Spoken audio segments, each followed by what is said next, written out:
ഏവർക്കും നേരം വൈകുന്നേരത്തിലേക്ക് സ്വാഗതം. എല്ലാവർക്കും നല്ലൊരു വൈകുന്നേരം ആശംസിക്കുകയാണ്. ഈ വൈകുന്നേരം എന്തായാലും അമേരിക്കൻ പ്രസിഡന്റ് ഡൊണാൾഡ് ട്രംപിനെ സംബന്ധിച്ച് നല്ല നേരമല്ല. അദ്ദേഹത്തിന് നിരാശയാണ്. സമാധാനത്തിനുള്ള നൊബേൽ പ്രഖ്യാപിക്കപ്പെട്ടിരിക്കുകയാണ്. വെനസ്വേലയുടെ ജനാധിപത്യ പ്രവർത്തക മരിയ കൊറീന മച്ചാവോയ്ക്കാണ് സമാധാനത്തിനുള്ള നൊബേൽ പ്രൈസ് ലഭിച്ചിരിക്കുന്നത്.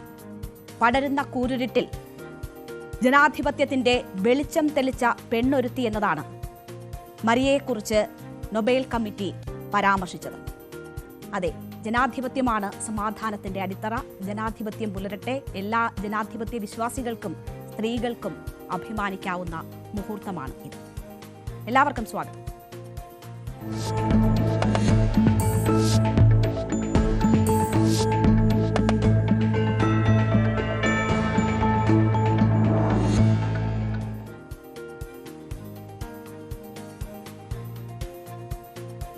ഏതാണ്ട് 4-5 ആഴ്ചയായി കേരളം ശബരിമലയിൽ നിന്ന് മോഷണം പോയ സ്വർണത്തിന്റെ കാര്യങ്ങൾ ചർച്ച ചെയ്യുകയാണ്. എത്ര സ്വർണം കട്ടു, ആരാണ് കട്ടത്, ആർക്കൊക്കെയാണ് അതിനകത്ത് ഉത്തരവാദിത്വം എന്ന് ഓരോരുത്തരും ഇങ്ങനെ ചോദിച്ചുകൊണ്ടിരിക്കുകയാണ്. ഇന്ന് ഏറെക്കുറെ വ്യക്തത അതിൽ ലഭിച്ച ദിവസമാണ്. ഹൈക്കോടതി ആ വിഷയത്തിൽ വിജിലൻസ് സമർപ്പിച്ച റിപ്പോർട്ട് പരിശോധിക്കുകയും ചില നിർണായക ഇടപെടലുകൾ നടത്തുകയും ചെയ്തിരിക്കുന്നു. 1/2 കിലോയോളം സ്വർണമാണ് ശബരിമലയിൽ നിന്ന് കളവ് പോയിരിക്കുന്നത് എന്നത് കോടതി വ്യക്തമാക്കുകയാണ്. കൃത്യമായി പറഞ്ഞാൽ 475 ഗ്രാം സ്വർണം അവിടെ നിന്ന് സ്വർണ്ണപ്പാളികളിൽ നിന്ന് നഷ്ടപ്പെട്ടിരിക്കുന്നു എന്ന കണ്ടെത്തലാണ് കോടതിയുടെ ഭാഗത്തു നിന്നും ഉണ്ടായിരിക്കുന്നത്. ഇത് വളരെ ഗൗരവ സ്വഭാവമുള്ള കാര്യമാണ് എന്നത് കോടതി നിരീക്ഷിക്കുന്നു.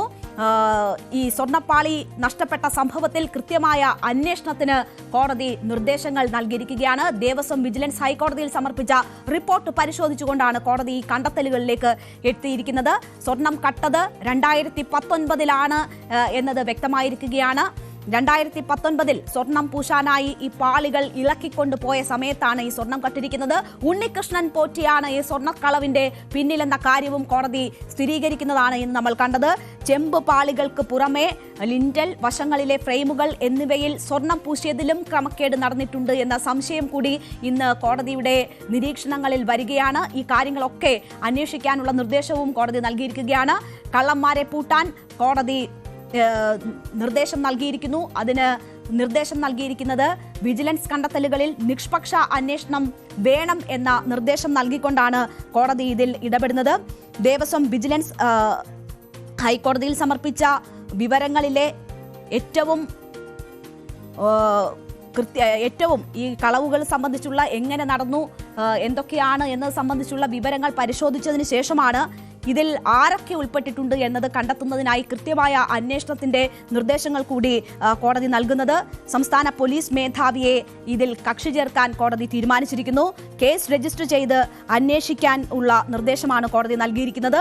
പ്രത്യേക കേസുകൾ രജിസ്റ്റർ ചെയ്ത് അന്വേഷിക്കണമോ എന്നത് SITക്ക് തീരുമാനിക്കാം എന്ന് കോടതി പറയുന്നു. അതായത് ഒരുപാട് ഇത് സ്വർണ്ണപ്പാളികളിൽ മാത്രമുണ്ടായിട്ടുള്ള കളവല്ല, മറ്റ് ലോഹദണ്ഡുമായി ബന്ധപ്പെട്ടും പീഠവുമായി ബന്ധപ്പെട്ടും ഒക്കെ ഓരോരോ സംശയങ്ങൾ നിലനിൽക്കുന്നു. അപ്പോൾ ഇതൊക്കെ പ്രത്യേകം കേസുകളായി വേണമോ, അതെങ്ങനെ വേണം എന്നത് അന്വേഷണ സംഘത്തിന് തീരുമാനിക്കാം എന്നതാണ് കോടതി ഇപ്പോൾ നിർദ്ദേശിച്ചിരിക്കുന്ന കാര്യം.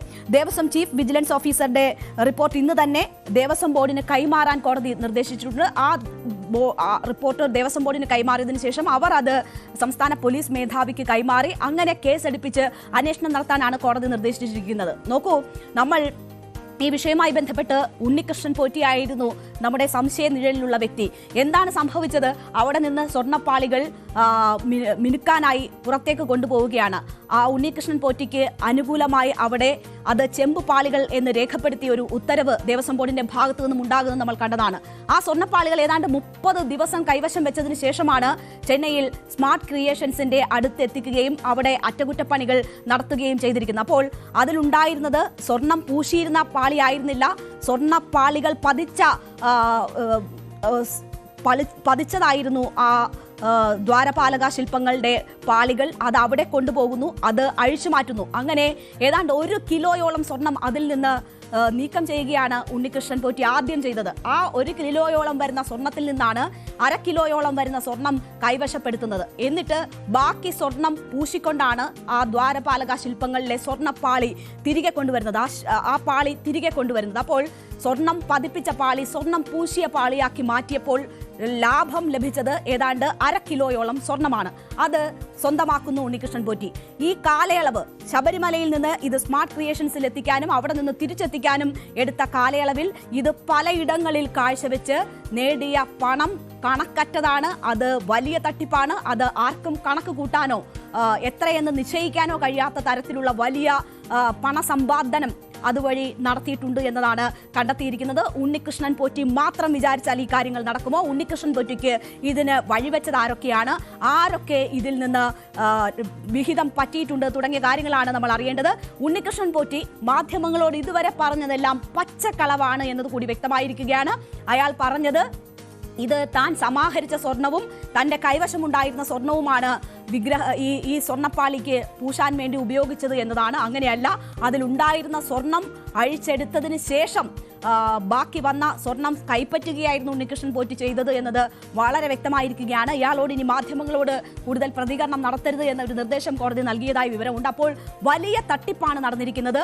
ആ തട്ടിപ്പ് ഇനി കൂടുതൽ അന്വേഷണത്തിലൂടെ വേണം, അതിൻ്റെ ഏറ്റവും വിശദമായ അന്വേഷണത്തിലൂടെ വേണം അതിന്റെ മറ്റു കാര്യങ്ങളൊക്കെ പുറത്തേക്ക് വരാൻ. ആരൊക്കെ ഉൾപ്പെട്ടിട്ടുണ്ട്, ഉദ്യോഗസ്ഥ തലത്തിൽ വലിയ രീതിയിലുള്ള പിന്തുണ ഈ തട്ടിപ്പിന് ലഭിച്ചിട്ടുണ്ട്, അതിൽ അവർക്ക് പങ്കുണ്ട് എന്ന സൂചനകൾ കോടതിയുടെ ഭാഗത്തു നിന്നും ഉണ്ടാകുന്നുണ്ട്.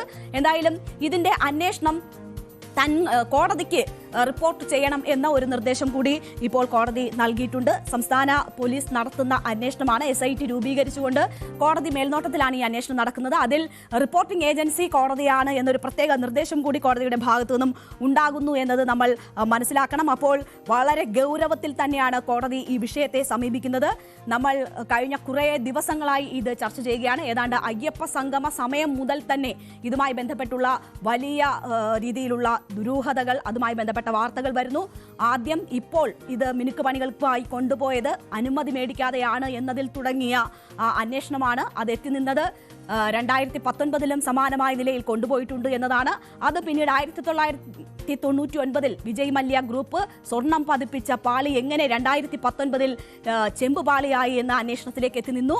അവിടെ നിന്നാണ് ഇപ്പോൾ ഈ പറയുന്ന തട്ടിപ്പിന്റെ എല്ലാ വിവരങ്ങളും പുറത്തേക്ക് വരുന്നത്. അപ്പോൾ വളരെ ആസൂത്രിതമായുള്ള തട്ടിപ്പ് നടന്നു. മാത്രവുമല്ല, മുൻ ദേവസ്വം ബോർഡ് പ്രസിഡന്റിന്റെ മകന്റെ കൈവശം കൊടുത്തുവിട്ട് ദണ്ട് സ്വർണം പൂശിയത് ഉൾപ്പെടെയുള്ള കൂടുതൽ വിവരങ്ങൾ വരുന്നുണ്ട്. പത്മകുമാർ ദേവസ്വം ബോർഡ് പ്രസിഡന്റ് ആയിരുന്ന സമയത്ത് അദ്ദേഹത്തിന്റെ മകന്റെ കൈവശം കൊടുത്ത് ഈ രീതിയിൽ അവിടുത്തെ സാധനങ്ങൾ സ്വർണം പൂശിയതുമായി ബന്ധപ്പെട്ട് മറ്റൊരു വിവരം കൂടി വരുന്നുണ്ട്. അപ്പോൾ ഇതിനൊന്നും വ്യവസ്ഥയില്ലേ, ഇതിനൊന്നും മാനദണ്ഡങ്ങൾ പാലിക്കാറില്ലേ തുടങ്ങിയ നിരവധി ചോദ്യങ്ങളാണ്.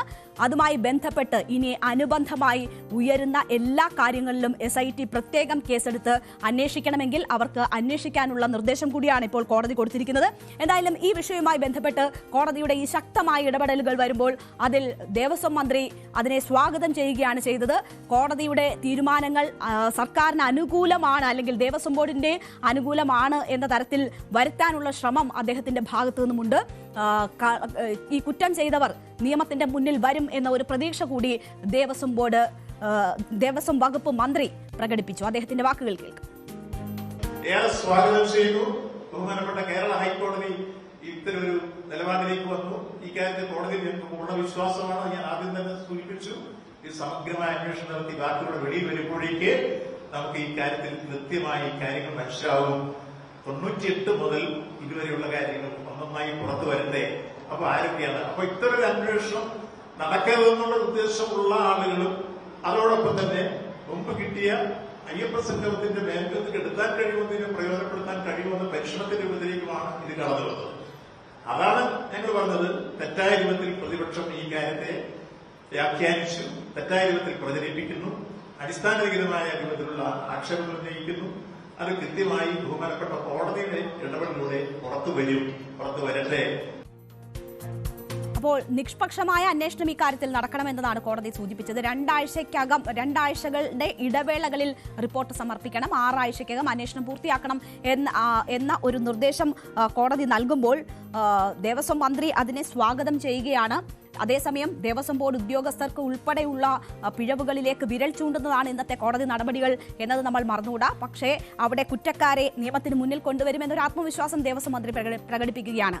അല്പം കൂടി കടന്ന് ദേവസ്വം ബോർഡിന് ഇതുവരെ വീഴ്ച സംഭവിച്ചിട്ടില്ലല്ലോ, ഇതുവരെ അങ്ങനെ ഒരു കണ്ടെത്തലില്ലല്ലോ എന്നൊരു പരാമർശം മുഖ്യമന്ത്രിയുടെ ഭാഗത്തു നിന്നും ഇന്നുണ്ടാകുന്നുണ്ട്.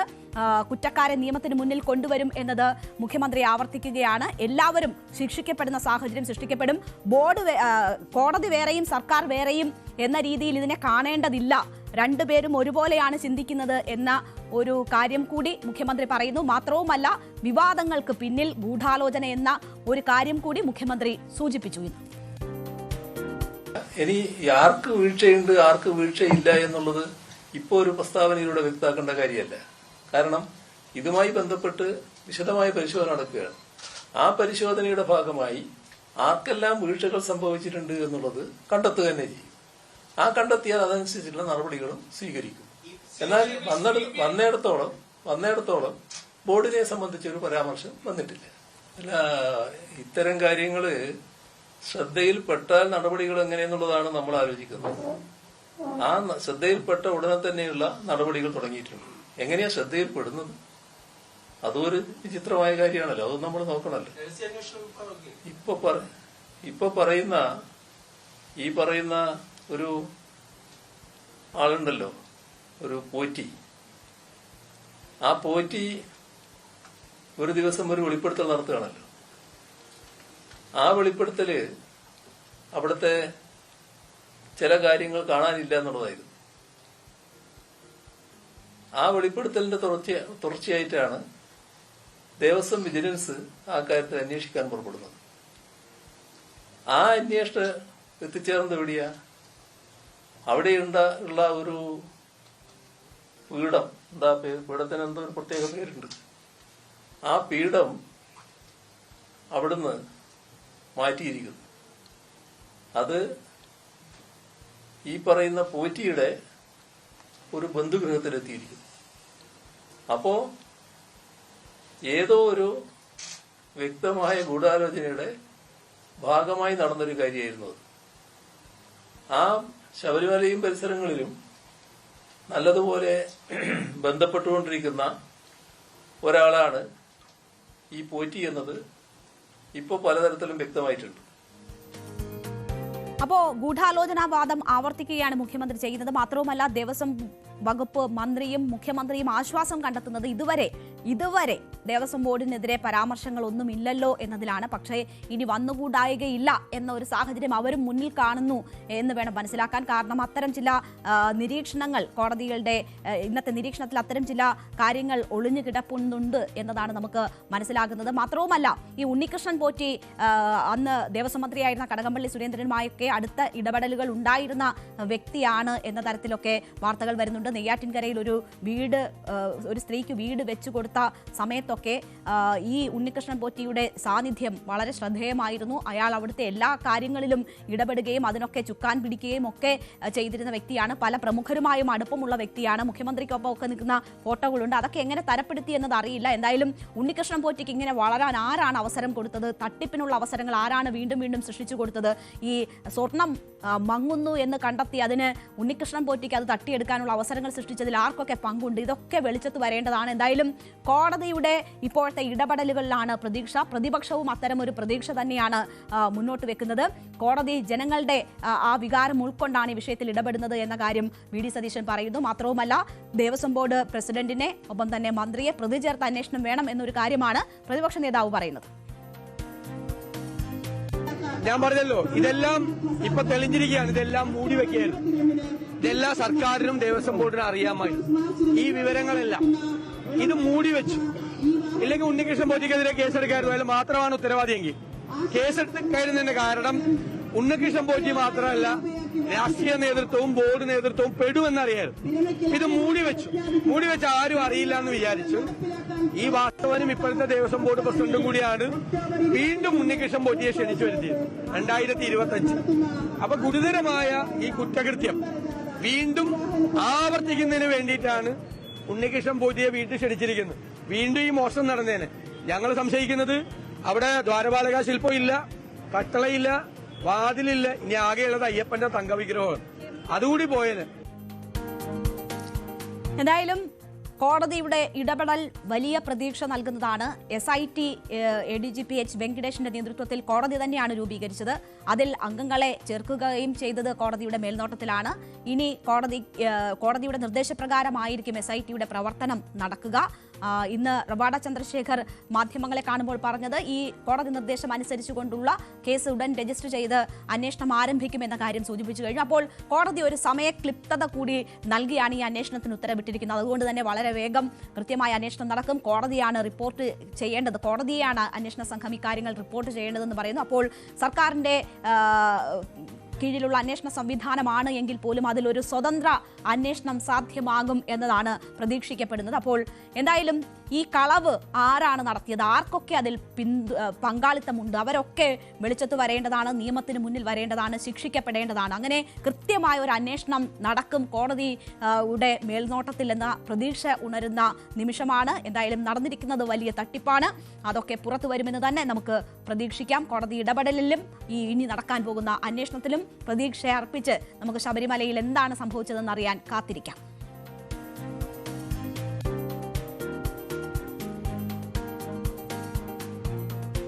മുനമ്പം വിഷയം നമുക്കറിയാം, ഏതാണ്ട് 600 കുടുംബങ്ങളെ ബാധിക്കുന്ന ഒരു വിഷയമാണ്. അതിൽ എത്രയോ നാളായി ആ മനുഷ്യർ അവിടെ തങ്ങളുടെ കിടപ്പാടം ഉള്ള ഭൂമിയുടെ അവകാശത്തിനായി സമരത്തിലാണ്. അത് ഒരു ഘട്ടത്തിൽ വലിയ രീതിയിലുള്ള പ്രക്ഷോഭങ്ങളിലേക്ക്, സമരങ്ങളിലേക്കൊക്കെ നീങ്ങിയത് നമ്മൾ കണ്ടു.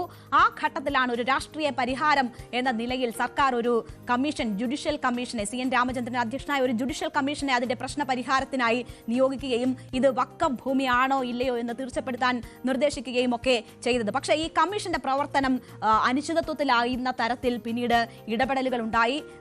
ഇതിനെതിരെ ഹർജി ഹൈക്കോടതിയിൽ വന്നു. സിംഗിൾ ബെഞ്ച് കമ്മീഷന്റെ പ്രവർത്തനം തടസ്സപ്പെടുത്തി, സ്റ്റേ ചെയ്തു. കമ്മീഷന് തുടരാൻ അർഹതയില്ല എന്ന് ചൂണ്ടിക്കാട്ടി. അതിനെതിരെ സർക്കാർ ഡിവിഷൻ ബെഞ്ചിൽ പോയി. ഇപ്പോൾ ഡിവിഷൻ ബെഞ്ചിൽ നിന്ന് സർക്കാരിന് അനുകൂലമായ ഒരു നിലപാടുണ്ടായിരിക്കുകയാണ്. അതോടുകൂടി കമ്മീഷന് പ്രവർത്തനം തുടരാൻ കഴിയും എന്ന ഒരു സാഹചര്യം കമ്മീഷനെ നിയമിക്കുന്നത് നിയമവിരുദ്ധമാണ് എന്ന തരത്തിലുള്ള ഒരു കണ്ടെത്തലാണ് നേരത്തെ സിംഗിൾ ബെഞ്ച് നടത്തിയിരുന്നതെങ്കിൽ അത് അങ്ങനെയല്ല എന്നത് ഡിവിഷൻ ബെഞ്ച് ചൂണ്ടിക്കാട്ടുന്നു. കമ്മീഷന്റെ പ്രവർത്തനം തുടരാമെന്നത് കോടതി സൂചിപ്പിക്കുന്നു. അപ്പോൾ സർക്കാരിനെ സംബന്ധിച്ച് നിയോഗിച്ച ജുഡീഷ്യൽ കമ്മീഷന് തുടരാം എന്ന ഒരു അനുകൂല സാഹചര്യം സൃഷ്ടിക്കപ്പെടുകയാണ്. അത് മാത്രമല്ല, അതിനപ്പുറം ഉള്ള ചില നിരീക്ഷണങ്ങൾ കൂടി കോടതിയുടെ ഭാഗത്തു നിന്നും ഉണ്ടായിരിക്കുന്നു എന്നതാണ് ഇന്നത്തെ കോടതി നടപടികളിൽ ഏറ്റവും ഗൗരവതരമായിട്ടുള്ള കാര്യം. ഇതൊരു വഖഫ് ഭൂമി അല്ല എന്ന ഒരു നിരീക്ഷണത്തിലേക്ക് കോടതി ഇന്ന് എത്തിയിരിക്കുന്നു. കോടതിയുടെ മുമ്പിൽ ഉണ്ടായിരുന്നത് ജുഡീഷ്യൽ കമ്മീഷന്റെ നിയമനവുമായി ബന്ധപ്പെട്ട വിഷയമാണെങ്കിൽ അതിനപ്പുറം നടത്തിയിരിക്കുന്ന കോടതിയുടെ നിരീക്ഷണങ്ങളാണ് ഏറ്റവും ശ്രദ്ധേയമായി നമ്മളിവിടെ കാണേണ്ടത്. ഇത് ഒരു വഖഫ് ഭൂമി അല്ല എന്നൊരു നിരീക്ഷണം കോടതിയുടെ ഭാഗത്തു നിന്നും ഉണ്ടാകുന്നു എന്നതാണ്. അവിടുത്തെ മനുഷ്യരെ സംബന്ധിച്ച് ഏറ്റവും വലിയ തർക്കവും പ്രശ്നവുമായിരുന്നത് അതൊരു വഖഫ് ഭൂമിയാണോ അല്ലയോ എന്ന അനിശ്ചിതത്വമായിരുന്നു. അതിൻ്റെ പേരിലാണ് കാലങ്ങളായുള്ള നിയമ പോരാട്ടം അവിടെ നടന്നു വന്നത്. വഖഫ് ബോർഡിൻ്റെ ആ ഭൂമിയിൽ മേലുള്ള അവരുടെ അവകാശം സ്ഥാപിക്കലാണ് ആ മനുഷ്യരെ ബുദ്ധിമുട്ടിലാക്കിയിരുന്നത്. അപ്പോൾ അവിടെയാണ് ഇപ്പോൾ ഡിവിഷൻ ബെഞ്ചിന്റെ ഭാഗത്തു നിന്നും ഒരു നിരീക്ഷണം ഇതുമായി ബന്ധപ്പെട്ട് ഉണ്ടായിരുന്നത്. ഈ സർക്കാർ നൽകിയിരിക്കുന്ന അപ്പീൽ ഹർജിയിലാണ് ഇപ്പോൾ ഈ ഇടപെടൽ ഉണ്ടാകുന്നത്. ജസ്റ്റിസ് CN രാമചന്ദ്രൻ നായരെ മുനമ്പത്തെ ഭൂമിയുടെ പരിശോധനയുമായി ബന്ധപ്പെട്ട് സർക്കാർ നിയോഗിക്കുകയായിരുന്നു. ഇതിനെ സിംഗിൾ ബെഞ്ച് ഇടപെട്ടാണ് ഇത് നിർത്തിവെച്ചിരുന്നത്. അപ്പോൾ ഈ കമ്മീഷന് തുടരാൻ കഴിയാതിരുന്ന ഒരു സാഹചര്യം ആണ് അത് സൃഷ്ടിച്ചത്. എന്തായാലും മുനമ്പത്തേത് വഖഫ് ഭൂമി അല്ല എന്ന് ഹൈക്കോടതി നിരീക്ഷിക്കുന്ന ഒരു സാഹചര്യം വരുമ്പോൾ ഈ 1950 ആധാരപ്രകാരം ഇത് ഫറൂഖ് കോളേജിനുള്ള ദാനമാണെന്നും ഭൂമി തിരിച്ചെടുക്കാനുള്ള വ്യവസ്ഥ വന്നതോടുകൂടി തന്നെ ഈ ഭൂമി വഖഫ് അല്ലാതായി മാറി എന്നുമാണ് ഈ കോടതി നിരീക്ഷിക്കുന്നത്. 1950 ഉടമ്പടി ദൈവത്തിനുള്ള സ്ഥിരമായ സമർപ്പണമായിരുന്നില്ലെന്നും ഫറൂഖ് കോളേജിന് സമ്മാനമായി നൽകിയ എഗ്രിമെന്റ് മാത്രമാണ് എന്നും കോടതി നിരീക്ഷിക്കുന്നുണ്ട്. വഖഫ് ആക്ടിലെ ഏതെങ്കിലും നിയമത്തിന്റെ കീഴിൽ അത് വരില്ല എന്നും കോടതി വ്യക്തമാക്കിയിരിക്കുകയാണ്. ഭൂമി ഫറൂഖ് കോളേജിന് ദാനമായി കിട്ടിയതാണെന്ന വാദം നിലനിൽക്കുമെന്നാണ് വിധിയിൽ ഹൈക്കോടതി വ്യക്തമാക്കിയിരിക്കുന്നത്. ഭൂമി പൂർണ്ണമായും ഒരു വഖഫായി കണക്കാക്കാൻ കഴിയില്ലെന്ന വാദം ഇങ്ങനെ കോടതി അംഗീകരിക്കുകയുമായിരുന്നു. അപ്പോൾ ഇതാണ് ഏറെ പ്രതീക്ഷ നൽകുന്നത്. അവിടുത്തെ സമരസമിതിയൊക്കെ സംബന്ധിച്ച് കോടതി ഇപ്പോൾ പരിഗണിച്ച വിഷയത്തിന് അപ്പുറം കടന്നുകൊണ്ടുള്ള ചില കാര്യങ്ങളിൽ നിരീക്ഷണം നടത്തിയിരിക്കുകയാണ്. എന്താണ് ഈ മുനമ്പം പ്രശ്നമെന്ന് നോക്കിയാൽ, ഈ 1950 ഹാജി മൂസ സേട്ടിന്റെ മകളുടെ ഭർത്താവായ സിദ്ദിഖ് സേട്ട് കോഴിക്കോട് ഫറൂഖ് കോളേജിന് പാരിതോഷികമായി നൽകിയ ഭൂമിയാണ്. അവിടെയുള്ള ഭൂമി, അവിടെ ചില കുടിയേറ്റങ്ങൾ ഉണ്ടാകുന്നു. കടൽ തീരവുമായി ബന്ധപ്പെട്ടും മറ്റു ചില കുടിയേറ്റം ഉണ്ടാകുന്നു. പിന്നീട് ഈ ഫറൂഖ് കോളേജും അവിടെ കുടിയേറിയ മനുഷ്യരും തമ്മിൽ വലിയ നിയമപ്രശ്നങ്ങൾ ഉണ്ടാകുന്നു. കാലങ്ങൾ ആയിട്ടുള്ള നിയമപ്രശ്നം. ഏറ്റവും ഒടുവിൽ കോളേജിന് സാമ്പത്തിക പ്രതിസന്ധി വരുന്ന ഘട്ടത്തിൽ ആ കോളേജിന് പണം നൽകിക്കൊണ്ട് ഈ കുടിയേറ്റക്കാർ ആ ഭൂമി സ്വന്തമാക്കുകയാണ് ചെയ്തിരുന്നത്. പിന്നീട് ഏറെക്കാലം അവർക്ക് പ്രശ്നങ്ങളില്ലാണ്ട് കടന്നു പോകുന്ന സാഹചര്യമുണ്ടായി. പക്ഷേ പിന്നീട് ഒരിക്കൽ അവർ അറിയുകയാണ് അവർക്ക് കരമടയ്ക്കാൻ പറ്റുന്നില്ല, ആ ഭൂമിയിൽ അവർക്ക് അവകാശമില്ല എന്നത് അറിയുകയാണ്. വഖഫ് അത് സ്വന്തമാക്കിയിരിക്കുന്നു എന്ന ദുഃഖസത്യം അവർ മനസ്സിലാക്കുന്നതോടുകൂടിയാണ് പിന്നീടുള്ള നിയമ പോരാട്ടങ്ങളും പ്രശ്നങ്ങളും ഒക്കെ ആരംഭിക്കുന്നത്. അപ്പോൾ അതിൽ നിസാർ കമ്മീഷൻ എന്ന് പറഞ്ഞ് ഈ അന്യാധീനപ്പെട്ട വഖഫ് ഭൂമികൾ തിരിച്ചുപിടിക്കുന്നതിനുള്ള ഒരു കമ്മീഷനെ BS അച്യുതാനന്ദന്റെ ഭരണകാലത്ത് നിയമിക്കുകയും കമ്മീഷൻ ഈ ഭൂമി സംബന്ധിച്ച് ഒരു കൃത്യമായ നിഗമനത്തിൽ എത്താതിരിക്കുകയും അത് വഖഫ് ബോർഡിന് തീരുമാനിക്കാം എന്ന കാര്യം പറയുകയും ചെയ്തതിന്റെ അടിസ്ഥാനത്തിലാണ് വഖഫ് ഈ ഭൂമി ഏറ്റെടുക്കുകയും മറ്റ് നടപടിക്രമങ്ങൾ പൂർത്തിയാക്കുകയും ചെയ്തത്. അങ്ങനെയാണ് ഈ മനുഷ്യർ ആ ഭൂമിയിൽ അവർ പണം കൊടുത്തു വാങ്ങിയ അവരുടെ സ്വന്തം ഭൂമിയിൽ ആരുമല്ലാതായി മാറുന്ന സാഹചര്യം സൃഷ്ടിക്കപ്പെടുകയും ചെയ്തത്. അത് വലിയ രാഷ്ട്രീയ വിവാദമായി മാറുന്നു. പിന്നീട് BJP ഈ വിഷയം ഏറ്റെടുക്കാൻ വരുന്നു. ക്രൈസ്തവ സഭകൾ ആ വിഷയവുമായി ബന്ധപ്പെട്ട് നിലപാടെടുക്കുന്നു. വഖഫ് ഇതിലുള്ള അവകാശവാദം ആവർത്തിക്കുന്നു. ഇങ്ങനെ ഒരു തരത്തിലും ഈ പ്രശ്നം പരിഹരിക്കാൻ പറ്റാത്ത തരത്തിലുള്ള ഒരു വലിയ പ്രശ്നമായി ഇത് മാറുകയും വലിയ തരത്തിലുള്ള ഭിന്നിപ്പിലേക്കൊക്കെ കാര്യങ്ങൾ എത്തുകയും ചെയ്ത ഘട്ടത്തിലാണ് ഈ CN രാമചന്ദ്രൻ കമ്മീഷനെ സർക്കാർ നിയോഗിക്കുന്നത്. പക്ഷേ ആ കമ്മീഷന്റെ പ്രവർത്തനം ഏതാണ്ട് അവതാളത്തിലാകുന്ന സ്ഥിതി ഹൈക്കോടതി സിംഗിൾ ബെഞ്ചിന്റെ ഇടപെടലോടെ ഉണ്ടാകുന്നു. പക്ഷേ ഇപ്പോൾ കാര്യങ്ങൾ അവിടുത്തെ മനുഷ്യർക്ക്, ആ 600 കുടുംബത്തിലെ മനുഷ്യർക്ക് അനുകൂലമായി വരികയാണ്. അവർ ഇപ്പോഴും അവിടെ സമരം തുടരുകയാണ്. അവരെ സംബന്ധിച്ച് വലിയ പ്രതീക്ഷയാണ് ഇപ്പോഴത്തെ ഡിവിഷൻ ബെഞ്ചിന്റെ ഈ നിരീക്ഷണത്തിലുള്ളത്, കോടതിയുടെ ഇന്നത്തെ ഇടപെടലിലുള്ളത്. കമ്മീഷന് പ്രവർത്തനം തുടരാൻ കഴിയും. മാത്രവുമല്ല, അതിനപ്പുറം കോടതി നടത്തിയിരിക്കുന്ന നിരീക്ഷണങ്ങളാണ് ഈ ആക്ഷൻ കമ്മിറ്റിയെ ഇപ്പോൾ സന്തോഷിപ്പിക്കുന്നത്. അവരുടെ പ്രതികരണം നമുക്കൊന്ന് കേൾക്കാം.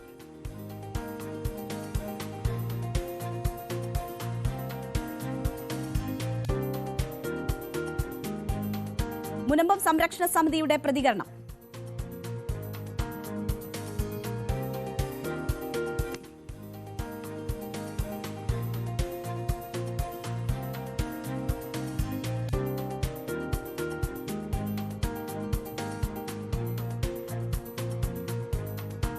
പ്രതികരണത്തിലേക്ക് വരാം. അല്പസമയത്തിനകം തന്നെ ആ പ്രതികരണത്തിലേക്ക് വരാം. പ്രേക്ഷകർക്ക് ആ പ്രതികരണം ലഭ്യമാക്കാം. മുനമ്പം സംരക്ഷണ സമിതി എന്തായാലും ഈ വിഷയവുമായി ബന്ധപ്പെട്ട് വലിയ ആഹ്ലാദത്തിലാണ്. അവർക്ക് കോടതിയുടെ ഈ നിരീക്ഷണങ്ങൾ അവരുടെ അവകാശ സംരക്ഷിക്കാനുള്ള ഒരു കച്ചിത്തുരുമ്പായി, അല്ലെങ്കിൽ അതിനും അപ്പുറം പ്രതീക്ഷ നൽകുന്ന വാക്കുകളായി മാറുകയാണ്. അപ്പോൾ അവർ അതിനെ സ്വാഗതം ചെയ്യുകയാണ്. ഒപ്പം തന്നെ CN രാമചന്ദ്രനും ഈ വിഷയവുമായി ബന്ധപ്പെട്ട് സംസാരിക്കുകയുണ്ടായി. നേരത്തെ തന്നെ ജസ്റ്റിസ് CN രാമചന്ദ്രൻ ഇത് വഖഫ് ഭൂമി അല്ല എന്ന കാര്യങ്ങൾ പ്രതികരണങ്ങളായി, അദ്ദേഹത്തിന്റെ പ്രതികരണങ്ങളായി നമ്മൾ കണ്ടിട്ടുള്ളതാണ്.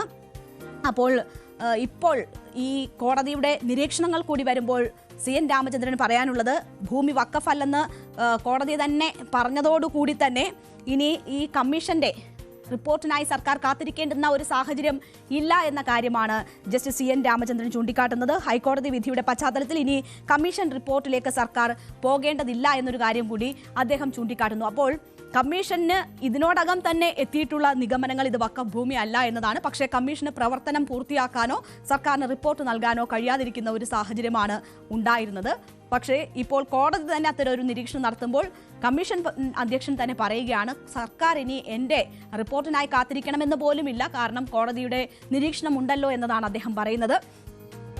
പക്ഷേ അദ്ദേഹം നടപടിക്രമങ്ങൾ പൂർത്തിയാക്കി റിപ്പോർട്ട് സമർപ്പിക്കേണ്ടി വരും, അതിനുള്ള സാഹചര്യം ഒരുങ്ങിയിരിക്കുന്ന ഘട്ടത്തിൽ.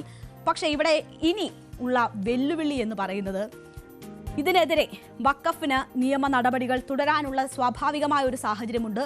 അപ്പോൾ മേൽക്കോടതികളെ സമീപിക്കുകയാണെങ്കിൽ ഇത് ഇപ്പോഴത്തെ സാഹചര്യങ്ങൾ മാറുമോ? കമ്മീഷന്റെ പ്രവർത്തനം വീണ്ടും ഏതെങ്കിലും മേൽക്കോടതി ഇടപെട്ട് തടസ്സപ്പെടുന്ന സാഹചര്യം ഉണ്ടാകുമോ? കോടതി നിരീക്ഷണങ്ങൾ റദ്ദാക്കപ്പെടുമോ എന്നതൊക്കെ നമ്മൾ കാത്തിരുന്ന് തന്നെ കാണേണ്ടതാണ്. അതിനപ്പുറം ഇപ്പോൾ മുനമ്പത്തെ ജനങ്ങളെ സംബന്ധിച്ച്, സംരക്ഷണ സമിതിയെ സംബന്ധിച്ചൊക്കെ ആശ്വാസകരമായ വാർത്തയാണ് ഇതുമായി ബന്ധപ്പെട്ട് വരുന്നത്. കാരണം അവരുടെ അവകാശങ്ങൾ സംരക്ഷിക്കുന്ന തരത്തിൽ കോടതിയുടെ നിരീക്ഷണം ഉണ്ടായിരിക്കുന്നു. ഒപ്പം സർക്കാർ ഒരു രാഷ്ട്രീയ പരിഹാരം എന്ന നിലയിൽ നിശ്ചയിച്ച ജുഡീഷ്യൽ കമ്മീഷന്റെ പ്രവർത്തനം തുടരാൻ കഴിയുന്ന ഒരു സാഹചര്യവും അവിടെ സൃഷ്ടിക്കപ്പെട്ടിരിക്കുന്നു.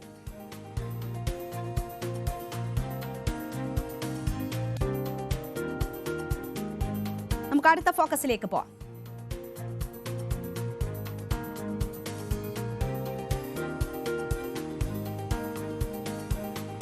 കഴിഞ്ഞ 2 ദിവസമായി നമ്മൾ സഭയിൽ നടന്ന കാര്യങ്ങൾ കണ്ടതാണ്.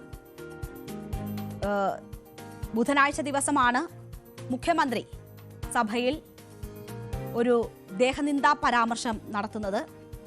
ഇന്നലെ പി ചിത്തരഞ്ജൻ MLA ഭാഗത്തു നിന്നും വളരെ കടുത്ത രീതിയിലുള്ള ഒരു തമാശ എന്ന നിലയിൽ അദ്ദേഹം അവതരിപ്പിച്ച വാക്കുകൾ അത് ഭിന്നശേഷിക്കാരെ അങ്ങേയറ്റം വേദനിപ്പിക്കുന്നതായിരുന്നു, അവരെ നിന്ദിക്കുന്നതായിരുന്നു. അപ്പോൾ ഈ 2 കാര്യങ്ങൾ 2 ദിവസങ്ങളിലായി വൈകുന്നേരത്തിൽ നമ്മൾ പരിശോധിച്ച വിഷയമാണ്. അപ്പോൾ 2 തവണയും നമ്മൾ പറഞ്ഞത് തെറ്റ് പറ്റാത്ത മനുഷ്യരില്ല, പക്ഷേ ഒരു തെറ്റ് പറ്റിയാൽ അത് തിരുത്തപ്പെടുകയാണ് വേണ്ടത് എന്നത് നമ്മൾ ആവർത്തിച്ച് സൂചിപ്പിച്ചു. ഈ കേൾക്കുന്നവരും അതിനെക്കുറിച്ച് സംസാരിക്കുന്നവരും എല്ലാം അത് തന്നെയാണ് പറഞ്ഞുകൊണ്ടിരുന്നത്. കാരണം തെറ്റ് സംഭവിച്ചു, തെറ്റാണ് എന്ന കാര്യത്തിൽ ആർക്കും സംശയമില്ല, പക്ഷേ അത് തിരുത്തപ്പെടുകയാണ് വേണ്ടത്, തിരുത്തുന്നില്ല എന്ന കാര്യമാണ് ചൂണ്ടിക്കാണിക്കപ്പെട്ടത്. പക്ഷേ ഇന്ന് ആ വിഷയവുമായി ബന്ധപ്പെട്ട് വീണ്ടും അതിനുശേഷം മുഖ്യമന്ത്രി ഇന്നലെ സഭയിൽ വന്നിരുന്നില്ല. ഇന്ന് അദ്ദേഹം ഡൽഹിയിൽ മാധ്യമങ്ങളെ കണ്ടപ്പോഴാണ് അദ്ദേഹത്തിനോട് വീണ്ടും ചോദിക്കാൻ മാധ്യമങ്ങൾക്ക് അവസരം ലഭിക്കുന്നത്. അപ്പോൾ അദ്ദേഹത്തോട് ചോദിച്ചു, ഈ ദേഹനിന്ദ പരാമർശം സഭയിൽ നടത്തിയല്ലോ, അത് തിരുത്തുന്നുണ്ടോ, തെറ്റ് തിരിച്ചറിഞ്ഞിട്ട് തിരുത്തുന്നുണ്ടോ എന്ന് ചോദിക്കുമ്പോൾ അത് തെറ്റായി പോലും അംഗീകരിക്കുന്നില്ല എന്ന തരത്തിലുള്ള പരാമർശമാണ് അല്ലെങ്കിൽ പ്രതികരണമാണ് മുഖ്യമന്ത്രിയുടെ ഭാഗത്തു നിന്നും ഉണ്ടായത്. അദ്ദേഹം പറഞ്ഞത്, ഞാൻ അത് നജീബ് കാന്തപുരത്തെ ഉദ്ദേശിച്ച് പറഞ്ഞതല്ല, മറ്റൊരാളെ ഉദ്ദേശിച്ച് പറഞ്ഞതാണ്, അത് ആരോഗ്യം കുറഞ്ഞ മറ്റൊരാളെയാണ് ഉദ്ദേശിച്ചത് എന്നതായിരുന്നു മുഖ്യമന്ത്രിയുടെ പ്രതികരണം. നോക്കൂ, അതിൽ എന്താണ് ഈ വിമർശന വിധേയമാകുന്ന കാര്യം എന്ന് പോലും മുഖ്യമന്ത്രിക്ക് ബോധ്യം വരാഞ്ഞിട്ടാണോ ഇങ്ങനെ ഒരു പരാമർശം, അതോ തിരുത്തില്ല എന്ന പിടിവാശിയാണോ എന്ന് മനസ്സിലാകുന്നില്ല. എന്തായാലും മുഖ്യമന്ത്രി പറഞ്ഞ അദ്ദേഹത്തിന്റെ വാക്കുകളൊന്ന് കേൾക്കാം. അട്ടിവെച്ച് അത്രയും ഞാൻ എന്താ അർത്ഥം? അതൊരു കാറ്റ് വന്നാൽ തന്നെ വീണു പോകും. മനസ്സിലാക്കണം. ഇവിടെ എന്താ സംഭവിക്കുന്നത്? ഞാൻ ഇരിക്കുമ്പോൾ കാണുകയാണ് ഈ ഭാഗത്ത് അവിടെയുള്ള വാച്ച്മാൻവാർഡ് ഇങ്ങനെ നിൽക്കുമ്പോൾ അവരെ പോയി ഒരു വനിതാ വാച്ച്മാൻവാർഡിനെ തള്ളുകയാണ്, ബലമായിട്ട് തള്ളുകയാണ്. മറ്റൊന്ന് കാണുന്നത് ഈ വാച്ച്മാൻവാർഡിനെ ഇങ്ങനെ അമർന്നിരുന്നു കൊണ്ട് പിടിച്ചു വലിക്കുകയാണ് ഇങ്ങോട്ട്. ആ ചെയ്യുന്നത് നല്ല ആരോഗ്യമുള്ളയാണ് ആദ്യം ചെയ്യുന്നത്. പിന്നെ ചെയ്യുന്നത് ഒരാള് ആരോഗ്യം തീരെ ഇല്ലാത്ത ഒരാളാണ്. അയാളാണ് ഈ പറഞ്ഞ ഒരു ഊതൽ ഊതിയാൽ വീണു പോകുന്ന ആളാണ്. ഈ പറയുന്നവരെല്ലാം നല്ല ആരോഗ്യമുള്ളവരാണല്ലോ. ആ ആക്രമിക്കാൻ കഴിഞ്ഞത് നിയമസഭയുടെ പരിരക്ഷ നിയമസഭാംഗമെന്ന നിലയിലുണ്ട്. അപ്പം വേണ്ടത്ര ആരോഗ്യമില്ലാത്ത ഒരാളടക്കം ആക്രമിക്കാൻ പോവുകയാണ്. ഇതാണ് ഞാൻ പറഞ്ഞതിന്റെ പൊരുൾ. നോക്കൂ, പൊക്കം കുറഞ്ഞ ആളെ പരാമർശിക്കുന്ന തരത്തിലുള്ള പ്രതികരണമാണ് മുഖ്യമന്ത്രിയുടെ ഭാഗത്തു നിന്നും ഉണ്ടായത്. അത് പൊക്കം കുറഞ്ഞവരെ കളിയാക്കാൻ വേണ്ടി ഉപയോഗിക്കുന്ന പരാമർശമായിരുന്നു. അത് കണ്ണൂർ ഭാഗങ്ങളിൽ ഉപയോഗിക്കുന്ന പരാമർശമായിരുന്നു. അതാണ് ചൂണ്ടിക്കാട്ടിയിട്ടുള്ളത്. അപ്പോൾ അത് വീണ്ടും അതിലൊരു തിരുത്തുണ്ടാകാതെ ഇരുന്ന സാഹചര്യത്തിൽ മുഖ്യമന്ത്രിയോട് ചൂണ്ടിക്കാട്ടുമ്പോൾ പറഞ്ഞത് ശാരീരികമായി പ്രശ്നമുള്ള ഒരാളെ അല്ലെങ്കിൽ തീരെ ആരോഗ്യം കുറഞ്ഞ ഒരാളെയാണ് താൻ ഉദ്ദേശിച്ചത് എന്നതാണ്. അപ്പോൾ അയാളെയും, പൊക്കം കുറഞ്ഞ ആളെയും ആരോഗ്യം കുറഞ്ഞ ആളെയും ഒക്കെ കളിയാക്കുന്ന തരത്തിലുള്ള ഒരു പരാമർശമാണ് മുഖ്യമന്ത്രിയുടെ ഭാഗത്തു നിന്നും ഉണ്ടായത്. അത് ആവർത്തിച്ച് ആവശ്യപ്പെട്ടിട്ട് പോലും അദ്ദേഹം തിരുത്തുന്നില്ല എന്നതാണ് പ്രശ്നമായിരിക്കുന്നത്. അപ്പോൾ ഇന്ന് ആവർത്തിച്ച് ചോദിക്കുമ്പോൾ പോലും ആ തെറ്റ് തിരുത്തുന്നില്ല. മാത്രവുമല്ല, അത് മറ്റൊരു തരത്തിലേക്ക് കൂടി വ്യാപിപ്പിക്കുകയാണ് മുഖ്യമന്ത്രി ചെയ്തിരിക്കുന്നത്. ആരോഗ്യം കുറഞ്ഞ ഒരു മനുഷ്യനാണെങ്കിൽ അയാൾ കളിയാക്കപ്പെടേണ്ടവനാണോ? ആരോഗ്യം കുറഞ്ഞൊരു മനുഷ്യന് പ്രതിഷേധിക്കാനുള്ള അവകാശമില്ലാത്ത ആളാണോ? സംസാരിക്കാനുള്ള അവകാശമില്ലാത്തതാണോ? അയാൾക്ക് ഏതെങ്കിലും തരത്തിൽ ഭരണഘടന നൽകുന്ന ഏതെങ്കിലും അവകാശങ്ങൾ നൽകാതിരിക്കേണ്ടുന്ന സാഹചര്യമുണ്ടോ? എന്തുകൊണ്ടാണ് അത്തരം ന്യായീകരണങ്ങൾക്ക് നിന്നു കൊടുക്കുന്നത് എന്നത് മനസ്സിലാകുന്നില്ല. പി ചിത്തരഞ്ജൻ ഭിന്നശേഷിക്കാരനായ ഒരു മനുഷ്യന്റെ നിസ്സഹായ അവസ്ഥയെ ചിരിച്ചുകൊണ്ട് സഭയിൽ അവതരിപ്പിക്കുകയാണ്. അതിൽ ആ ചിരിയിൽ അത് കേട്ട് ചിരിച്ച മറ്റംഗങ്ങളിലൊക്കെ അവരുടെയൊക്കെ മനോഭാവം എന്താണ് എന്ന് തോന്നിപ്പോകുന്നു. ഒരു തരത്തിലും ന്യായീകരിക്കാൻ കഴിയാത്ത വിഷയമാണ് എന്ന് ബോധ്യമുള്ളവർ പോലും സഭയിൽ അത് ന്യായീകരിക്കാൻ വരുന്നു. മന്ത്രിമാർ ന്യായീകരിക്കുന്നു, മുഖ്യമന്ത്രി തന്നെയും താൻ പറഞ്ഞതിനെ ന്യായീകരിക്കുന്നു. നജീബ് കാന്തപുരത്തിനെ ഉദ്ദേശിച്ചല്ല, ഉയരം കുറഞ്ഞ ആളെ ഉദ്ദേശിച്ചല്ല, ആരോഗ്യം കുറഞ്ഞ ആളെ ഉദ്ദേശിച്ചാണ് എന്ന് പറയുന്നു. അപ്പോൾ ഇപ്പോൾ പി ചിത്തരഞ്ജനെതിരെയും ചോദിക്കുമ്പോൾ തെറ്റ് ചെയ്തെങ്കിലേ മാപ്പ് പറയേണ്ടതുള്ളൂ, ഭിന്നശേഷിക്കാരെ താൻ അധിക്ഷേപിച്ചിട്ടില്ല എന്നതാണ് പറയുന്നത്. നോക്കൂ, ഈ കേരളം മുഴുവൻ കണ്ടതാണ് സഭയിൽ എന്താണ് പറഞ്ഞതെന്നും എന്താണ് അതിന്റെ ന്യായീകരണമെന്നും എന്തായിരുന്നു അത് കേട്ടിരുന്നവരുടെ റെസ്പോൺസ് എന്നതും ഈ കേരളം മുഴുവൻ കണ്ടതാണ്, എല്ലാവരും കണ്ടതാണ്, എല്ലാ മനുഷ്യരും അത് മനസ്സിലാക്കിയതാണ്. അതൊരു തെറ്റാണ്, തെറ്റ് പറഞ്ഞത് കുഴപ്പമില്ല, ആ തെറ്റ് തിരുത്താതെ പോകുമ്പോഴാണ് ആ തെറ്റ് കൂടുതൽ തെറ്റായി മാറുന്നത്. അത് ആവർത്തിച്ചു കൊണ്ടിരിക്കുന്നു, ന്യായീകരണം കണ്ടെത്തുന്നു, പുരോഗമനം അവകാശപ്പെടുന്നവർ, സഹജീവി സ്നേഹം അവകാശപ്പെടുന്നവർ, അല്ലെങ്കിൽ അതിനൊക്കെ മാതൃകയാണ് തങ്ങളെന്ന് അവകാശപ്പെടുന്ന രാഷ്ട്രീയ പ്രവർത്തകരാണ് ഇങ്ങനെ ചെയ്യുന്നതെന്ന് ഓർക്കണം. ഇടതുപക്ഷമല്ല, വലതുപക്ഷമല്ല, ഏത് പക്ഷത്തുള്ളവരായാലും ഇത്തരം സമീപനങ്ങൾ ശരിയല്ല. തെറ്റ് പറ്റിയാൽ തിരുത്തേണ്ടതാണ്. പൊതുമധ്യത്തിൽ നിൽക്കുന്നവർക്ക് അതിനുള്ള ഉത്തരവാദിത്വം കൂടുതലാണ്. ഇവരൊക്കെ മാതൃകകളാണ്, ഇവരെ പലരും മാതൃകയാക്കുന്നവരാണ്.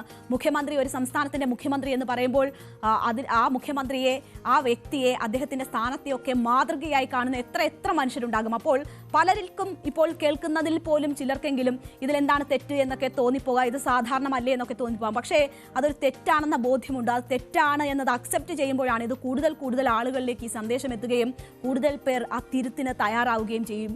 രാഷ്ട്രീയമായി ശരിയല്ലാത്ത, പൊളിറ്റിക്കലി ഇൻകറക്റ്റ് ആയിട്ടുള്ള പ്രയോഗങ്ങൾ നമ്മൾ മാറ്റുകയാണ്. അങ്ങനെയാണ് നമ്മൾ നേരത്തെയൊക്കെ ചെയ്തിട്ടുണ്ട് എന്നത് ആ തെറ്റ് തുടരാനുള്ളൊരു ന്യായീകരണമല്ലല്ലോ. അപ്പോൾ ഇങ്ങനെ മാതൃക സൃഷ്ടിക്കേണ്ടവരാണ് ആദ്യം ആ തിരുത്ത് വരുത്തേണ്ടത്. അതില്ലാത്തത് വലിയ കഷ്ടമാണ്, വലിയ മോശമാണ്. അത് തിരിച്ചറിവുണ്ടാകണം. അത്തരം തിരിച്ചറിവുകൾ അവർക്ക് തന്നെ ഉണ്ടാകട്ടെ എന്നേ പറയാനുള്ളൂ.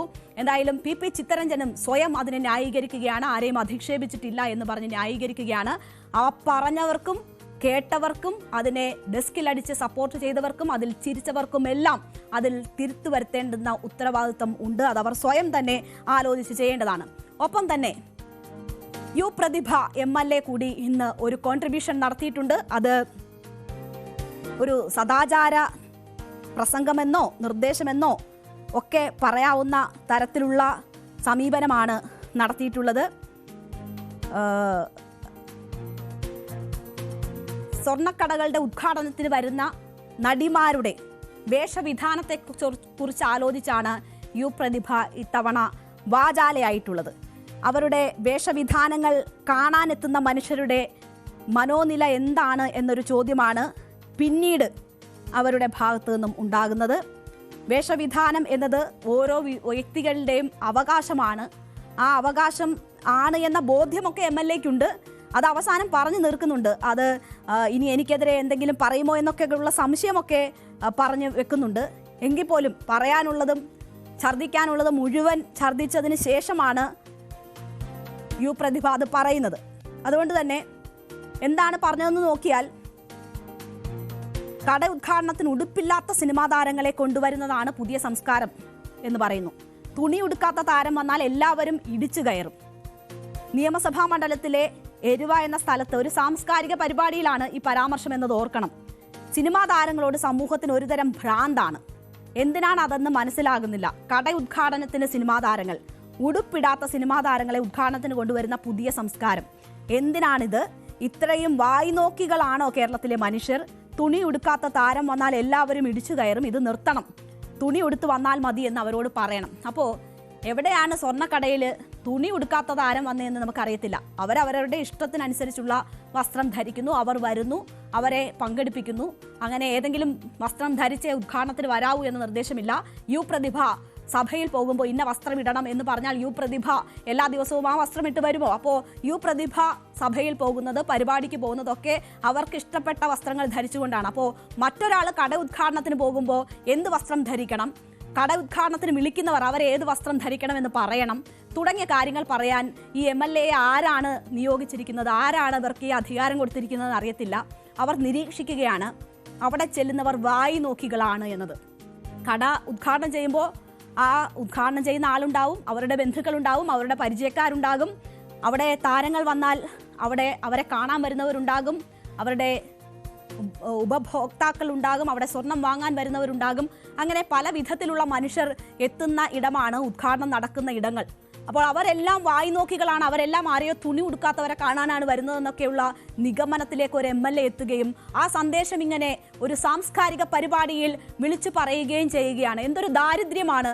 വേറെ ഒന്നും പറയാനില്ല, വേറെ ഒന്നും നന്നാക്കാൻ പറ്റാത്ത, നന്നാക്കാനായില്ല. ഇനി സ്വർണ്ണക്കടയിൽ വരുന്നവരെ സാരി ഉടുപ്പിക്കുക കൂടി ചെയ്താൽ ബാക്കി എല്ലാ ഉത്തരവാദിത്വവും കഴിഞ്ഞു എന്നൊരു MLA ചിന്തിക്കുന്ന തലത്തിലേക്കൊക്കെ എത്തുന്നത് എന്തൊരു ദാരിദ്ര്യമാണ് എന്ന് നമുക്ക് തോന്നിപ്പോകും. എന്തായാലും വസ്ത്ര സ്വാതന്ത്ര്യം എന്ന് പറയുന്നത് ഓരോ വ്യക്തിക്കുമുള്ളതാണ്.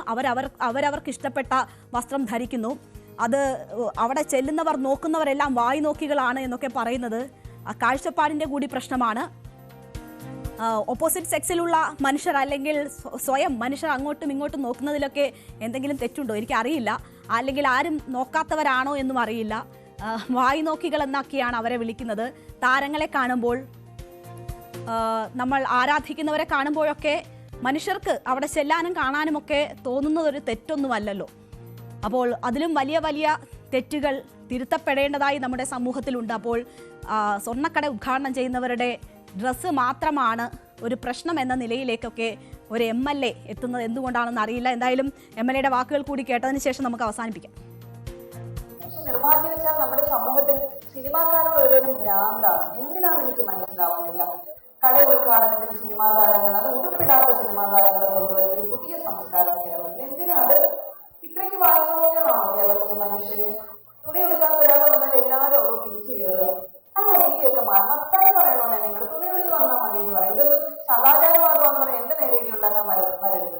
കാരണം എന്താ വെച്ച് കഴിഞ്ഞാൽ മാന്യമായ വസ്ത്രധാരണം ധരിക്കുക എന്നുള്ളത് നമ്മൾ അനുസരിക്കേണ്ട ഒരു കാര്യം തന്നെയാണ്, അത്യാവശ്യം.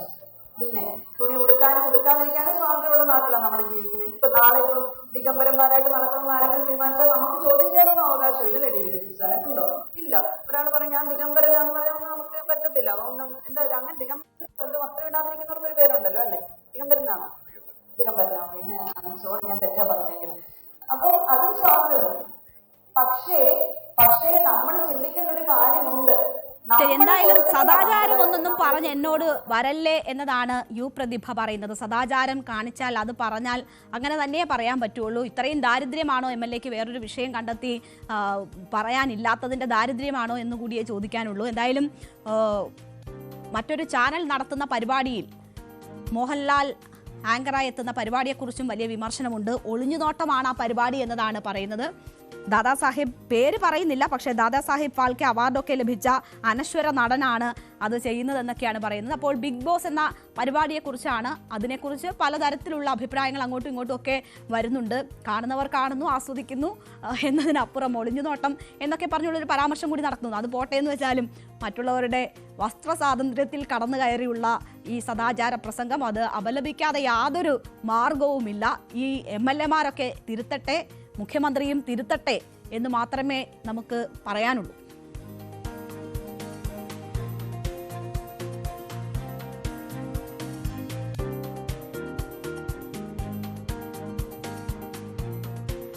(2025) സമാധാനത്തിനുള്ള നൊബേൽ ആർക്കായിരിക്കുമെന്ന വലിയ വലിയ ചർച്ചകൾ കഴിഞ്ഞ കുറേ കാലമായി നമ്മൾ കാണുന്നുണ്ട്. കുറേ ദിവസങ്ങളായി അത് വളരെ ശക്തമായിരുന്നു. അത് അതിനുള്ള അർഹത തനിക്കുണ്ട് എന്ന അമേരിക്കൻ പ്രസിഡന്റ് ഡൊണാൾഡ് ട്രംപിന്റെ അവകാശവാദമാണ് ഇതുമായി ബന്ധപ്പെട്ടുള്ള ചർച്ചകൾക്ക് വഴിവെച്ചത്. പക്ഷേ അത് വെറും അവകാശവാദമാണെന്നും ഏറ്റവും അർഹമായ കൈകളിലേക്ക് ആ സമാധാന നൊബേൽ പോവുകയുള്ളൂ എന്നും നമുക്ക് ബോധ്യമുള്ളതാണ്. അതാണ് സമാധാന നൊബേലിന്റെ ചരിത്രം നോക്കിയാൽ നമുക്ക് മനസ്സിലാകുന്നത്. അപ്പോൾ ഇത് സ്ത്രീകൾക്ക് അഭിമാനിക്കാവുന്ന, ജനാധിപത്യ വിശ്വാസികൾക്ക് അഭിമാനിക്കാവുന്ന ഒരു കരങ്ങളിലേക്കാണ് ഇത്തവണ ആ സമാധാന നൊബേൽ എത്തുന്നത്. അത് മരിയ കൊറീന മച്ചാഡോയ്ക്കാണ് ലഭിച്ചിരിക്കുന്നത്. വെനസ്വേലയിലെ ജനാധിപത്യ അവകാശ പ്രവർത്തകയാണ് മരിയ കൊറീന മച്ചാവോ. എന്തായാലും മച്ചാഡോയ്ക്ക് ഇത് ഏറ്റവും അർഹമായ അംഗീകാരം എന്ന നിലയിൽ തന്നെ നമ്മൾ കാണേണ്ടതാണ്.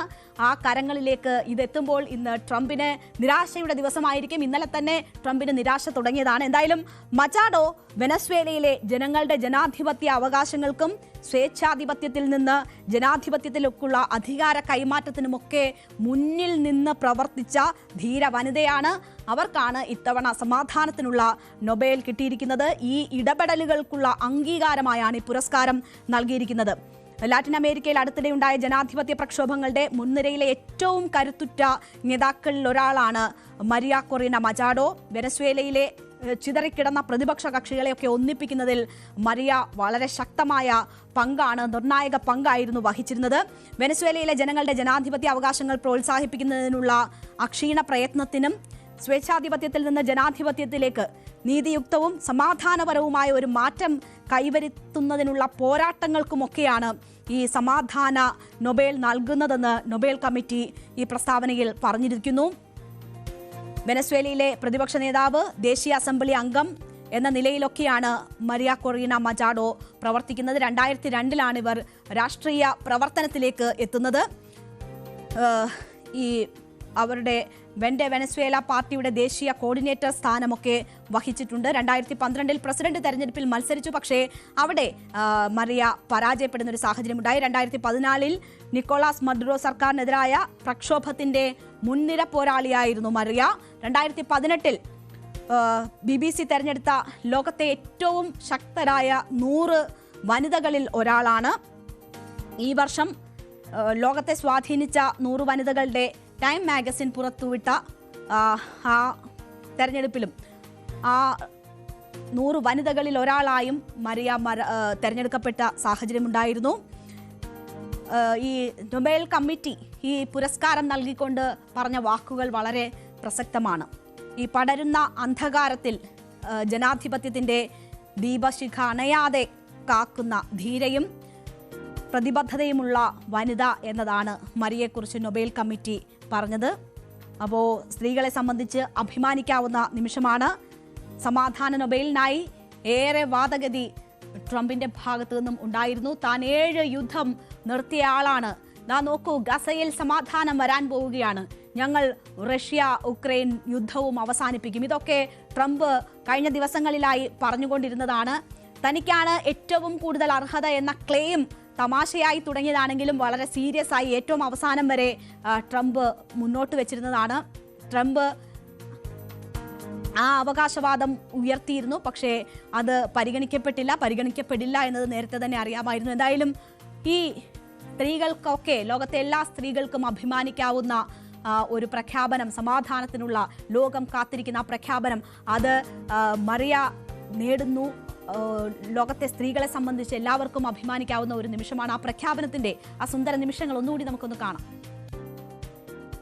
The Nobel Peace Prize for 2025 goes to a brave and committed champion of peace, to a woman who keeps the flame of democracy burning amidst a growing darkness.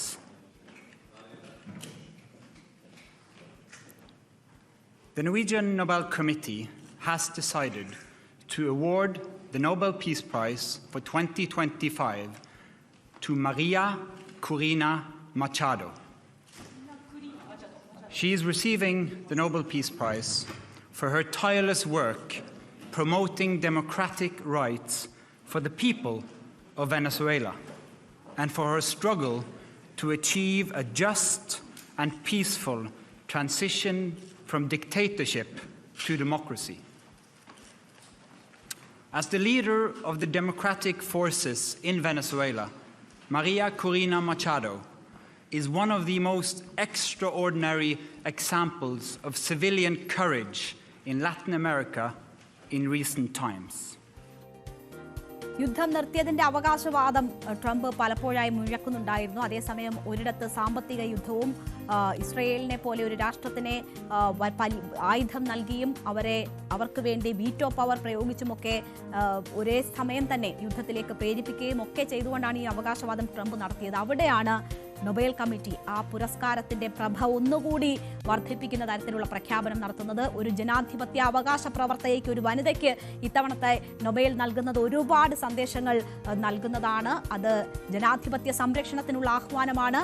ഒരു സ്ത്രീ അത് നേടുന്നത് ഓരോ സ്ത്രീകളെ സംബന്ധിച്ചും അഭിമാനിക്കാവുന്ന നിമിഷം കൂടിയാണ്. ട്രംപിനുള്ള നല്ലൊരു മറുപടിയാണ്. ട്രംപിന് ഇനി കുറച്ച് ദിവസമെങ്കിലും ഉറക്കമില്ലാത്ത രാത്രിയാകും. എന്തായാലും അവകാശവാദം കളയുമെന്ന് തോന്നുന്നില്ല.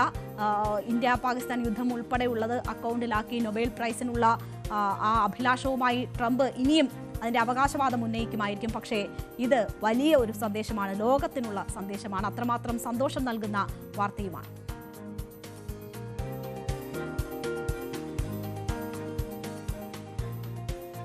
നൊബേൽ ഇല്ലെങ്കിലും ഗസയിൽ സമാധാനം വരുന്നതിനുള്ള ട്രംപിന്റെ ഇടപെടലുകളെ നമുക്ക് തള്ളിക്കളയാൻ പറ്റില്ല. ഇതുവരെ ഇപ്പോൾ ലഭിക്കുന്ന വാർത്തകൾ, അവിടെ നിന്ന് ഗസയിൽ നിന്ന് വരുന്ന വാർത്തകൾ സന്തോഷം നൽകുന്നതാണ്. അവിടെ ഒരു വെടിനിർത്തലിലേക്ക് കാര്യങ്ങൾ നീങ്ങിയിരിക്കുന്നു. ഇസ്രായേൽ ക്യാബിനറ്റ് കൂടി അംഗീകാരം നൽകിയതോടുകൂടി ട്രംപിന്റെ സമാധാന പദ്ധതി അംഗീകരിക്കപ്പെട്ടിരിക്കുകയാണ് താൽക്കാലികമായെങ്കിൽ പോലും.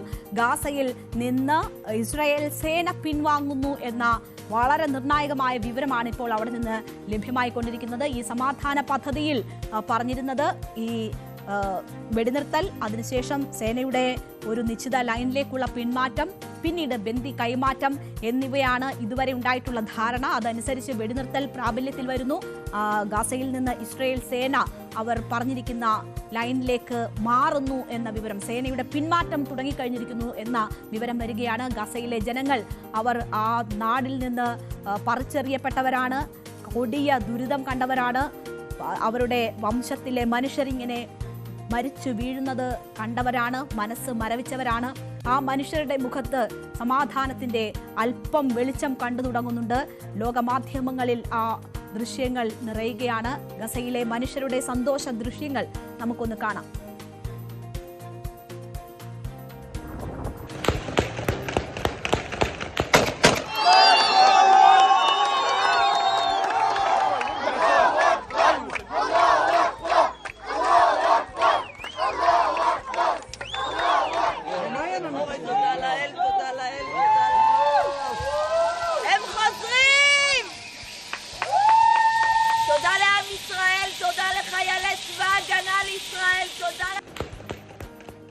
ഗസയിലെ മനുഷ്യർ അവർ 2 വർഷം അനുഭവിച്ചത് നരകയാതനകളാണ്. ഏതാണ്ട് 67,000-ലധികം മനുഷ്യരാണ് അവിടെ മരിച്ചു വീണത്.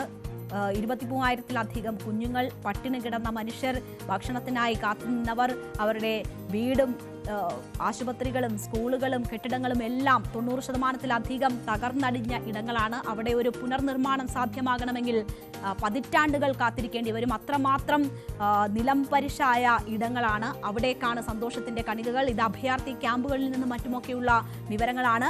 ഇനി അവർക്ക് ഗസയുടെ മണ്ണിലേക്ക് തിരിച്ചു പോകാമെന്ന പ്രതീക്ഷയാണ് അവരെ ചിരിക്കാൻ പ്രേരിപ്പിക്കുന്നത്. ഒപ്പം തന്നെ ഇസ്രയേലിൽ നോക്കിയാൽ ഇസ്രയേൽ ഹമാസ് ബന്ധികളാക്കിയവരുടെ മോചനം ഉടൻ സാധ്യമാകും എന്ന സാഹചര്യം വരുന്നു. അത് ഇസ്രയേലിലെ ആ ബന്ധികളുടെ കുടുംബാംഗങ്ങളെ സംബന്ധിച്ച് അവർക്ക് പ്രതീക്ഷ നൽകുന്നതാണ്. 20 ബന്ധികളെ കൈമാറും എന്നതാണ് നമ്മൾ മനസ്സിലാക്കുന്നത്. 46 ബന്ധികളെയാണ് വിട്ടുകൊടുക്കാനുള്ളത്. പക്ഷേ അതിൽ 26 പേരുടെ മരണം സംഭവിച്ചിട്ടുണ്ട് എന്നതാണ് കരുതുന്നത്. അവരുടെ മൃതദേഹങ്ങളും ഒപ്പം തന്നെ 20 പേരെയും ആയിരിക്കും ഹമാസ് ആദ്യഘട്ടത്തിൽ കൈമാറുക. അതിന് പകരമായി ഏതാണ്ട് 280ഓളം വരുന്ന ജീവപര്യന്തം തടവുകാരെ, പലസ്തീൻ തടവുകാരെ ഇസ്രയേൽ വിട്ടയക്കും. 1700ഓളം വരുന്ന മറ്റ് തടവുകാരെയും വിട്ടയക്കും. ഇതൊക്കെയാണ് കരാറുകൾ. ഇതനുസരിച്ചുള്ള ബന്ദി കൈമാറ്റം തിങ്കളാഴ്ച നടക്കും എന്നതാണ് ട്രംപിന്റെ വാക്കുകളിൽ നിന്ന് മനസ്സിലാകുന്നത്. ട്രംപാണ് ഇതിന് ഈ മുൻകൈ എടുത്തിരിക്കുന്നത്. വേദനകൾ അടക്കി മനുഷ്യർ അല്പം സമാധാനത്തിലേക്കും സന്തോഷത്തിലേക്കും ഒക്കെ നീങ്ങുകയാണ്. ഭാഗികമായി ഈ സൈനിക പിന്മാറ്റം അവിടെ തുടങ്ങിക്കഴിഞ്ഞിരിക്കുന്നു എന്ന ആശ്വാസകരമായ വാർത്ത വരികയാണ്.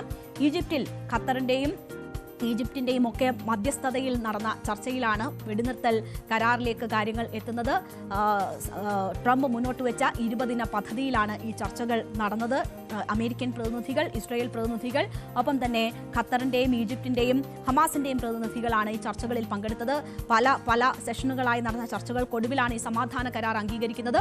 അങ്ങനെ ഇസ്രായേൽ ഈ കരാർ അംഗീകരിക്കുന്നു, ഹമാസും അത് ശരിവെക്കുന്നു. ട്രംപിന്റെ ട്രൂത്ത് സോഷ്യലിലൂടെയുള്ള ആ മെസ്സേജിലൂടെയാണ് ലോകം ഈ വെടിനിർത്തലിനെ കുറിച്ച് അറിയുന്നത്. അതിനുശേഷം ഇസ്രായേൽ ഇത് അംഗീകരിക്കുകയും ഹമാസ് അംഗീകരിക്കുകയും ചെയ്തു.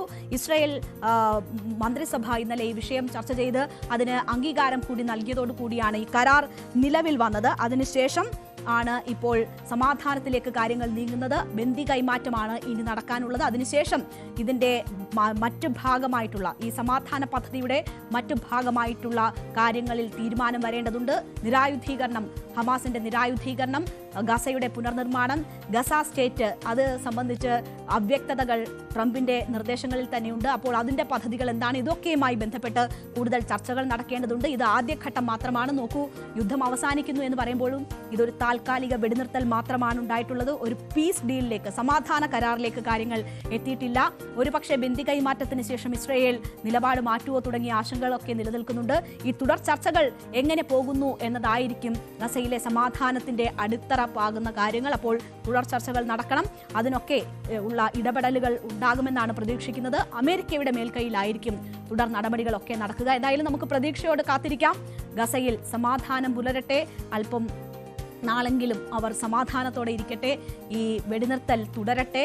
അവിടെ ഇനി ഇത്രയും നരകയാതന, ഈ വേട്ടയാടൽ, കൂട്ടക്കൊല, വംശഹത്യ ഇനി ഒരിക്കലും ഉണ്ടാകാതിരിക്കട്ടെ എന്ന് നമുക്ക് ആശിക്കാം. ഒരിടവേള.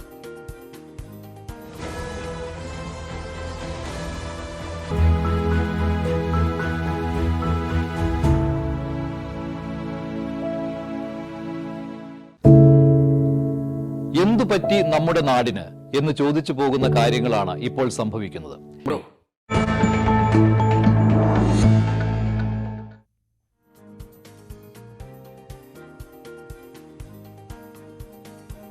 നമ്മൾ സായനയാത്രയിലേക്കാണ് പോകുന്നത്.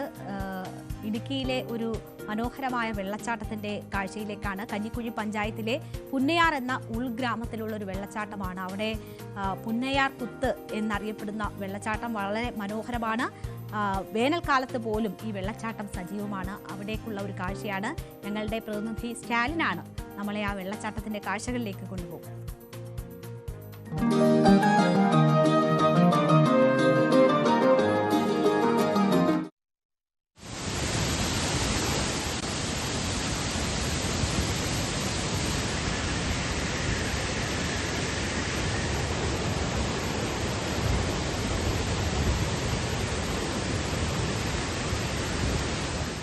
ഇടുക്കി കഞ്ഞിക്കുഴി പഞ്ചായത്തിലെ 14-ാം വാർഡിൽ പെടുന്ന ഗ്രാമമാണ് പുന്നയാർ.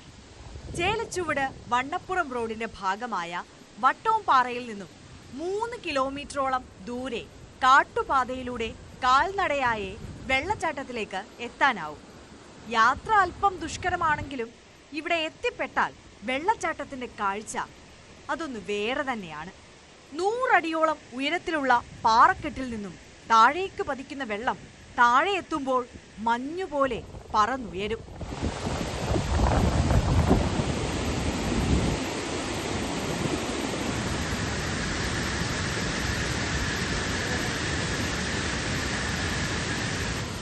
ഇടുക്കിയിലെ അതിരപ്പിള്ളി എന്നൊക്കെയാണ് നാട്ടുകാർ പുന്നയാർകുത്തിനെ വിശേഷിപ്പിക്കുന്നത്.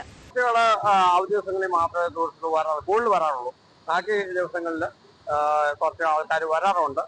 അത് വലിയ പ്രശ്നമില്ലാതെ വരുന്നു പോകുന്നു. അത് അതിനേക്കാളപ്പുറത്ത് അവിടെ നിന്ന് ഇങ്ങോട്ട് ഇറങ്ങാൻ പാടില്ല എന്ന് ഞാൻ നിയന്ത്രണം വെച്ചിട്ടുണ്ട്. അതെന്റെ സ്വന്തം റിസ്ക് വെച്ചിട്ടുണ്ട്. ഞാനത് മൊത്തത്തിൽ കവർ ചെയ്ത് വെച്ചിട്ട് എന്റെ ഉദ്യോഗസ്ഥർക്ക് എഴുതി വെച്ചിട്ടുണ്ട്. വെള്ളച്ചാട്ടത്തിന്റെ വിശേഷങ്ങൾ കേട്ടറിഞ്ഞ് നിരവധി പേരാണ് ഓരോ ദിവസവും ഇവിടേക്ക് എത്തുന്നത്. പുന്നയാർ പുഴയിൽ എക്കാലവും നീരൊഴുക്കുണ്ടാവും. അതുകൊണ്ട് തന്നെ ശക്തി കുറഞ്ഞാണെങ്കിലും വേനൽക്കാലത്തും പുന്നയാർകുത്ത് ജലസമൃദ്ധമാണ്.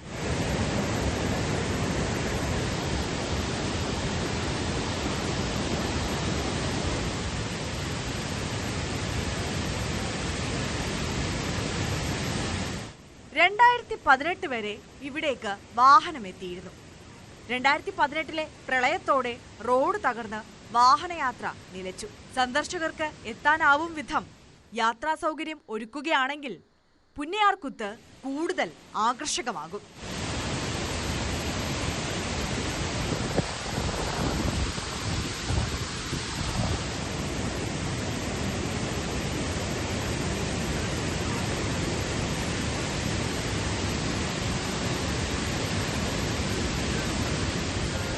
ന്യൂസ് 18 ഇടുക്കി.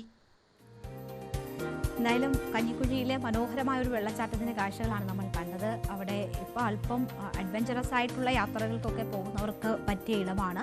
പക്ഷേ അതൊന്നുകൂടി യാത്രാ സൗകര്യവും സ്റ്റേയും ഒക്കെ ഉൾപ്പെടെ സംവിധാനങ്ങൾ ഒരുക്കിക്കൊണ്ട് വന്നാൽ കേരളത്തിൽ തന്നെ മനോഹരമായ ഒരു സ്പോട്ടാക്കി അതിനെ മാറ്റാൻ കഴിയും എന്നതാണ് സ്റ്റാലിൻ ആ റിപ്പോർട്ടിൽ ചൂണ്ടിക്കാട്ടുന്നത്. എന്തായാലും എല്ലാ പ്രേക്ഷകർക്കും നന്ദി. നമ്മുടെ സമയം ഇന്നിവിടെ അവസാനിക്കുകയാണ്. കൂടുതൽ വാർത്തകളും വിശേഷങ്ങളും ഒക്കെയായി നമുക്ക് വരും ദിവസം കാണാം.